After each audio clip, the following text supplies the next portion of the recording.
Estamos juntos aqui mais uma vez. Gostaria de convidar você, se tiver uma Bíblia, que abrisse a sua Bíblia em Êxodo, capítulo 3. Nós vamos ler do versículo 1 ao 10, aquele chamado de Moisés. E o tema que eu gostaria de tratar com vocês nessa noite, e eu acho que é a hora das crianças irem para a classinha, né? Isso. O tema que eu gostaria de tratar com vocês nessa noite é o Grande Egito. Então, leiamos juntos Êxodo capítulo 3, versículos de 1 a 10. A minha versão está aqui, a Nova Almeida atualizada, eu acho que vai ser a mesma do telão. Então vou ler aqui, os irmãos acompanhem juntamente comigo. Moisés apacentava o rebanho de Jetro, seu sogro, sacerdote de Midian, e levando o rebanho para o lado oeste do deserto, chegou a Horebe, o monte de Deus. Ali o anjo do Senhor lhe apareceu numa chama de fogo no meio de uma sarça. Moisés olhou e eis que a sarça estava em chamas, mas não se consumia. Então disse consigo mesmo: vou até lá para ver essa grande maravilha, porque a sarça não se queima. Quando o Senhor viu que ele se aproximava para ver, Deus do meio da sarça o chamou e disse: Moisés, Moisés. Ele respondeu: eis-me aqui. Deus continuou: não se aproxime, tire as sandálias dos pés, porque o lugar em que você está é terra santa. Disse mais Deus: eu sou o Deus de seu pai, o Deus de Abraão, o Deus de Isaque, o Deus de Jacó. Moisés escondeu o rosto porque teve medo de olhar para Deus. Então o Senhor continuou: certamente vi a aflição do meu povo que está no Egito e ouvi o seu clamor por causa dos seus feitores. Conheço o sofrimento do meu povo, por isso desci a fim de livrá-los das mãos dos egípcios e para fazê-lo sair daquela terra e levá-lo para uma terra boa e ampla, terra que mana leite e mel, o lugar do cananeu, do eteu, do amorreu, do ferezeu, do eveu e do jebuseu. Pois o clamor dos filhos de Israel chegou até mim, e também vejo a opressão com que os egípcios estão os oprimindo. Agora, venha e eu enviarei a Faraó, para que você tire do Egito o meu povo, os filhos de Israel. Amém? Que o Senhor aplique, que o Senhor mesmo fale ao nosso coração a respeito da sua palavra, que Ele tem a dizer hoje para as nossas vidas. Amém? Eu gostaria de apresentar a minha família, que eu esqueci de apresentar anteriormente. Gostaria que meu pai, minha mãe e minha esposa ficassem de pé. A minha esposa cantou comigo agorinha, o nome dela é Rebeca, além de uma doce voz, a pessoa mais linda do mundo. Meu pai aqui, Jonadab Santiago, a minha mãe França, já conhecidos da igreja. E a minha esposa é a primeira vez que vem aqui, né, amor? É a primeira vez. Mas segunda vez que vem aqui na PIB de Brás. E o tema que eu gostaria de falar com os irmãos hoje é a respeito desse grande Egito que Moisés é chamado para retornar. E eu gostaria de passar uma imagem para vocês a respeito de uma festa que aconteceu nessa madrugada aqui. Não sei se isso te lembra alguma coisa, mas eu olho e me lembra muito o Egito, não? As pirâmides, eu nunca fui, mas na televisão parecia um pouco assim, menos aquele dizer ali no meio. De resto, essa imagem ela é do aniversário de Brasília, aliás, todos os brasilienses, parabéns. Aqueles que são radicados brasilienses, parabéns também. Eu gostaria que você refletisse um pouco comigo a respeito disso, a respeito do fato de que Moisés é chamado para a sua terra de volta, como hoje talvez você está na sua terra ou fora dela, e Brasília representa uma grande capital, como de fato o Egito era, uma grande nação, como de fato o Egito era. Mas acontece que o Egito tinha uma situação que Brasília, hoje pelo menos, declaradamente não tem, que era a escravidão. E por isso o povo de Deus, ele acabou escravizado, saindo, né, juntamente com Jacó, as 70 almas que foram, quando José era o Zafenate Paneia, o homem abaixo do governador. Mas 400 anos se passaram e esse povo acabou, os reis acabaram se esquecendo de Deus, de José e de tudo que havia acontecido. E o povo que estava com José, e que foi descendente dele, todo foi escravizado. Moisés, um cara que aparece na figura, né, tirado das águas é o nome dele, ele acaba matando um cara, sendo um príncipe do Egito, e foge. Eu tenho certeza de que a maioria conhece essa história ou já assistiu o desenho. Mas acontece que Nesse momento Moisés é chamado. A imagem da sarça ardendo que o traz curiosidade, o faz voltar a uma terra que antes ele era perseguido. Uma terra que ele era perseguido porque ele matou alguém, porque ele tem um passado. Deus fala: Moisés, volta lá, porque eu desci para ver a aflição do meu povo e dos seus feitores, o que eles estão fazendo, e agora eu quero livrá-los, porque eu ouvi o seu clamor. É muito interessante perceber que no versículo 7, Deus repara a aflição do povo dele. Enquanto Moisés, que pela história é tido como um grande homem de Deus, e que de fato foi, tá? Ele não estava tão voltado para isso no momento. O versículo 1 mostra que ele estava ali, pastoreando os rebanhos do seu sogro, estava ali na área de Midian, vivendo uma nova vida, com uma nova família. Se você passar para o capítulo 4, você vai ver que ele tem filhos, ele tem uma esposa. Mas Deus repara na aflição do seu povo. É interessante perceber, e eu gostaria de perguntar uma coisa que Jesus pergunta para os judeus naquela época, através de parábolas, na época de Jesus mesmo. Você é livre? Essa é uma pergunta que eu gostaria que ficasse no seu coração para depois a gente pensar. Estamos numa grande capital, de fato, mas você é livre? E a segunda pergunta que eu faço a você é: as pessoas que você ama são livres?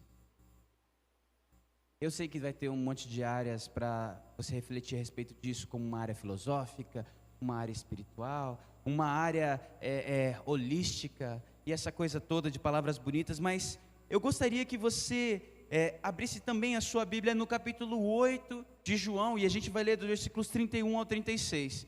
E antes que os irmãos perguntem, isso não é uma palavra política, porque isso é um versículo bíblico que Jesus colocou, então o viés que eu gostaria de trazer para os irmãos é um viés totalmente espiritual. Jesus então está em frente aos fariseus, e ele começa dizendo assim aos judeus que haviam crido nele: se vocês permanecerem na minha palavra, isso João 8,31, tá, meus irmãos? Se vocês permanecerem na minha palavra, são verdadeiramente meus discípulos, conhecerão a verdade, e a verdade os libertará. Eles responderam: somos descendência de Abraão e jamais fomos escravos de ninguém. Como você pode dizer que seremos livres? Jesus respondeu: em verdade, lhes digo que todo o que comete pecado é escravo do pecado. O escravo não fica sempre na casa, o filho sim, fica para sempre. Se, pois, o filho os libertar, vocês serão verdadeiramente livres. Aqui, Jesus falando com os judeus, o povo que Moisés libertou há anos atrás, o que a gente poderia colocar aí como 1500 anos atrás. Esse povo, Jesus fala: olha, vocês estão escravos, mas eu quero libertar vocês. Eles falam: como assim? Nós nunca fomos escravos de ninguém. O que você está falando? Interessante, né? Porque esse povo foi escravo primeiro do Egito, depois foi escravo da Babilônia, foi escravo do Império Grego e estava sendo escravo do Império Romano. Mas disseram: nunca fomos escravos de ninguém. E Jesus nem estava falando disso. Não era o viés político, como eu tive que reafirmar para os irmãos, não é o viés político. Vocês estão escravos do pecado. Do pecado. E a terra que Moisés precisava levar o povo dele era para fora da terra do pecado, da terra que os fazia esquecer do seu Deus. E aí torna aquela pergunta: você é livre? Os que você ama são livres? E eu gostaria de falar um pouquinho a respeito de liberdade, porque em especial, alguém que é escravo deste reino, ou de um reino terreno, como Jesus se refere a este século. E é impressionante como tantas pessoas têm corrido atrás desse reino, que se dizem livres. Mas Jesus respondeu no capítulo 18, também do livro de João, lá para frente, quando ele estava para ser crucificado: olha, o meu reino não é desse mundo. Se o meu reino fosse desse mundo, pelejariam os meus servos para que eu não fosse entregue aos judeus, mas agora, meu reino não é daqui não. Outra vez tentaram fazer Jesus rei e tantas outras coisas para poder viver e ver da realidade daquele que multiplica pães e peixes e traz uma cura sem precisar do SUS. Mas Jesus deixou bem claro: meu reino não é desse mundo. E o ponto que eu quero chegar com você é: se você é uma pessoa livre, será que esse reino deste mundo, deste tempo, tem te escravizado com o pecado? Porque eu não acho que você ter um celular da moda ou viver um tempo normal seja problema, né? Vestir roupas atualizadas, mas eu creio que quando tudo isso nos leva para longe de Deus, para longe da palavra, para longe da mensagem dele, isso está nos oprimindo, isso está nos cansando, isso está nos machucando. E é interessante porque tantas vezes a gente ora ao nosso Senhor, a gente pede o favor do nosso Senhor, bem como dito em Provérbios, capítulo 29, versículo 26, que muitos desejam os favores dos governantes, mas é do Senhor que procede a justiça. Estamos num lugar em que hoje está fazendo 64 anos, é isso? Brasília faz 64 anos. E esse lugar é o lugar central do governo e dos favores para a nação. Mas se a sua esperança vem de lá, então provavelmente lá é o seu reino. Eu sei que somos cidadãos desse mundo também, mas lá em Goiânia, de onde eu vim, todo mundo tinha que ter um time nacional e um time local. Eu, por exemplo, torcia para o Atlético Goianiense, porque o meu priminho jogava lá. Mas eu tinha que ter também um time nacional. Só que tem uma hora que você tem que decidir. Quando o seu time nacional joga contra o seu time local. Teve uma vez que o meu priminho teve que ficar dividido, porque o pai dele torcia para o Atlético Goianiense, mas o Atlético jogou contra o Palmeiras, que era o time nacional dele. E aí, para quem ele ia torcer? E é sobre isso: você tem um título de eleitor, você também tem uma carteira de motorista, um RG, você tem obrigações de cidadão, mas você também tem uma cidadania do céu. E vai ter horas que isso vai contra um ao outro. E o que você vai decidir? O que vai tomar o seu tempo como todo? Mas eu não gostaria de falar de escravidão e sim de liberdade, porque Moisés foi chamado para libertar o povo. E é interessante, porque muitas vezes aquele mesmo povo que foi liberto por Moisés e oprimido pelo Egito, quando Moisés os tira do Egito e Deus os salva com grande poder, sabe o que esse povo faz? Eles falam assim, Êxodo 16, versículos 3 e 4. Os filhos de Israel disseram-lhes: quem dera que nós morrêssemos pela mão do Senhor na terra do Egito, quando estávamos sentados junto com as panelas de carne, quando comíamos pão até fartar. Ah, que saudade daquele tempo em que eu podia viver tanta coisa boa no mundo, aquele tempo que eu não tinha luta, aquele tempo que poxa vida, eu podia ter as coisas que eu quisesse. Sabe, meus irmãos, a grande tristeza de quando Moisés é chamado para libertar o povo de Israel, e o povo vai livre, é que apesar da parte mais difícil ter sido feita do livramento de Deus, esse povo, infelizmente, ainda continuava com seu coração cativo. E Jesus morreu para que pudéssemos ter a liberdade verdadeira.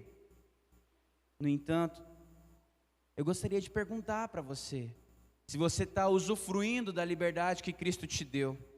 Porque em Gálatas capítulo 5:13 diz: irmãos, vocês foram chamados para a liberdade. Mas não usem da liberdade para dar ocasião à vontade da carne. Pelo contrário, sirvam uns aos outros mediante o amor. É muito fácil você entender que por causa da liberdade que você tem em Cristo, você pode fazer todas as coisas que você quer. Quando na verdade o que a Bíblia está falando é, agora você tem tanta liberdade em Jesus, que você não é mais escravo e tem que fazer o que a sua carne manda.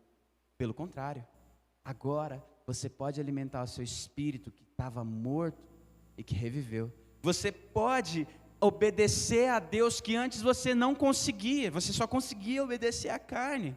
Então, preste atenção e pense bem, não viva pela carne, não viva pelo pecado.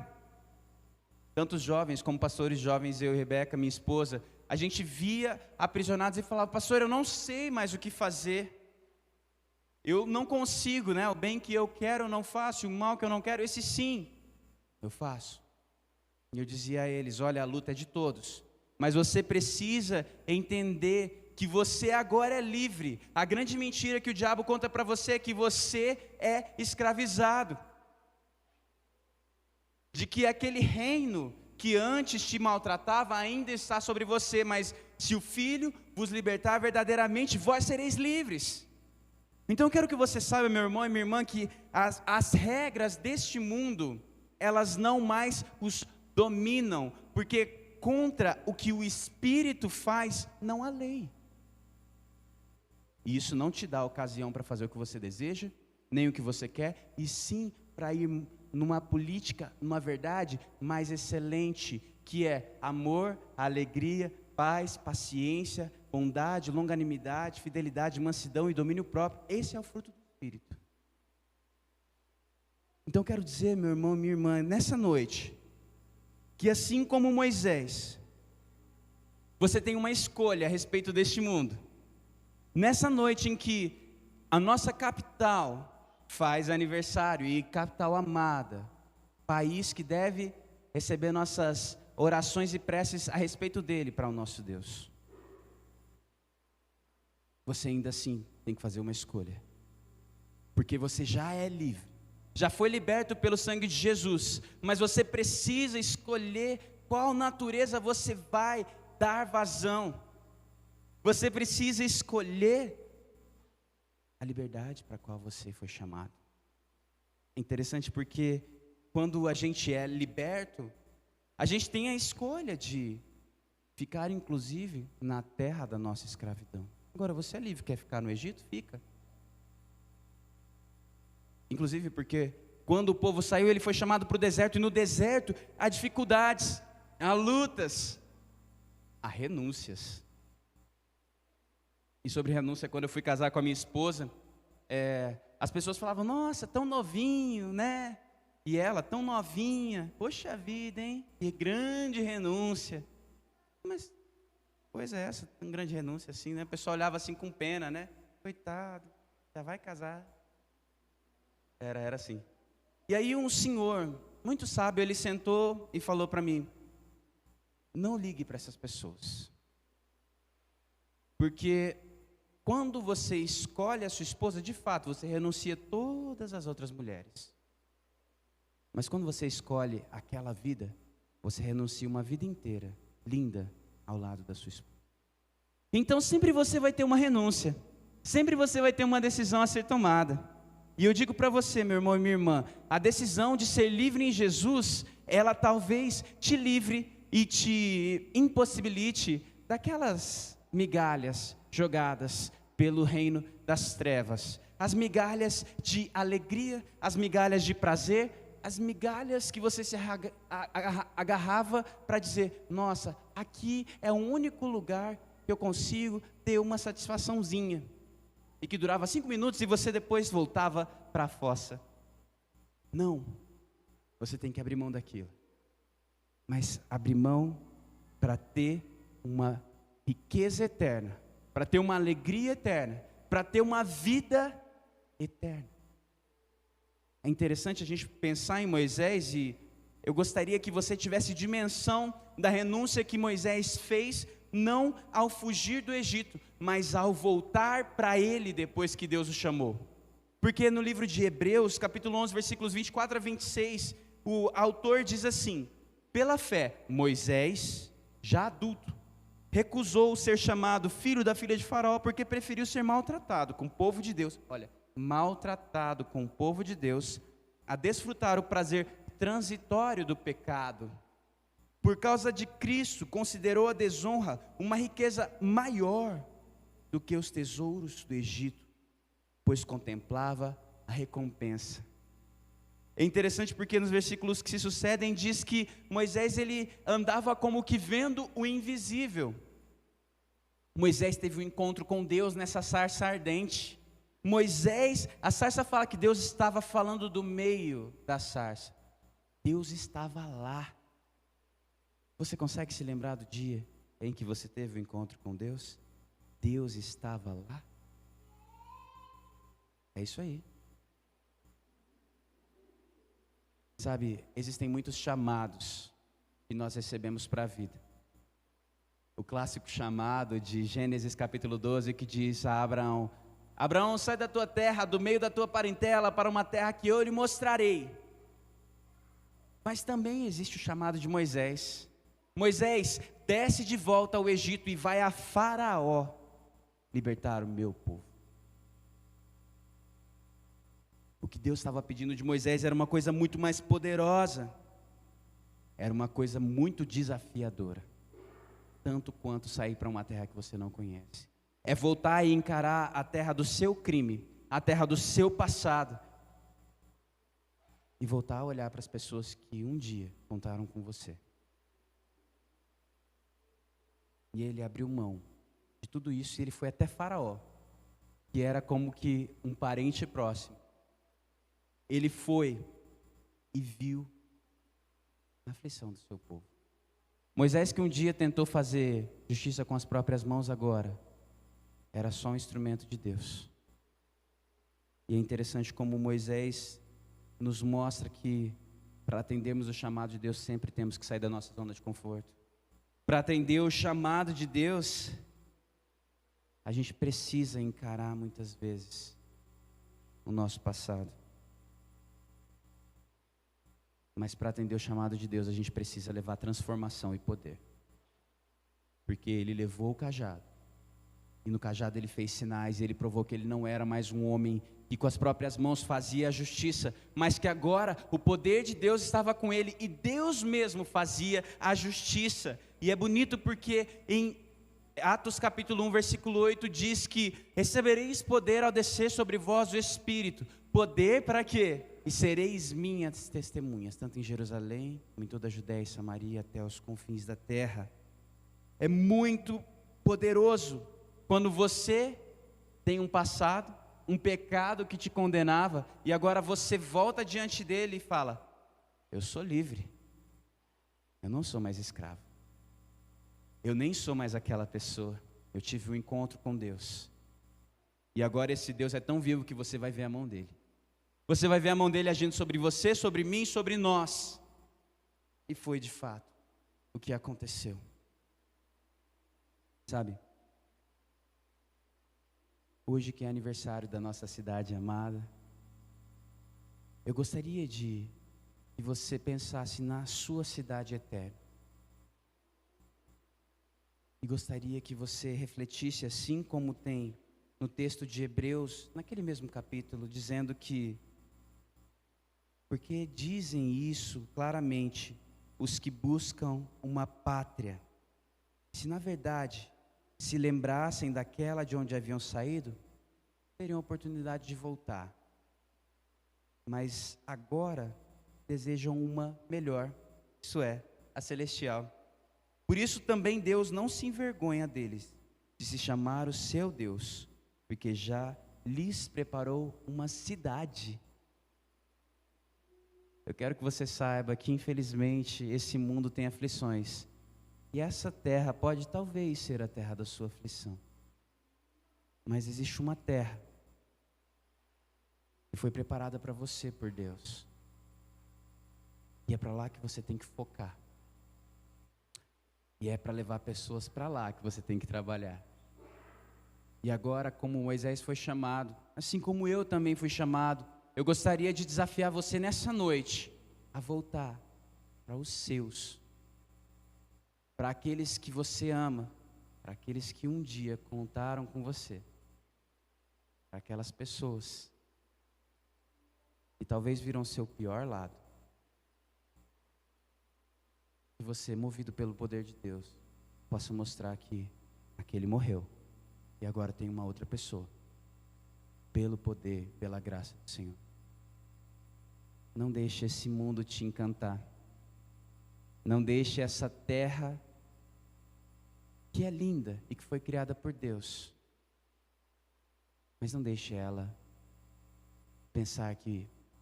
te fazer pensar que esse é o seu lugar agora e de que isso é o fim, porque não é o fim. Deus tem mais para você e para mim, amém?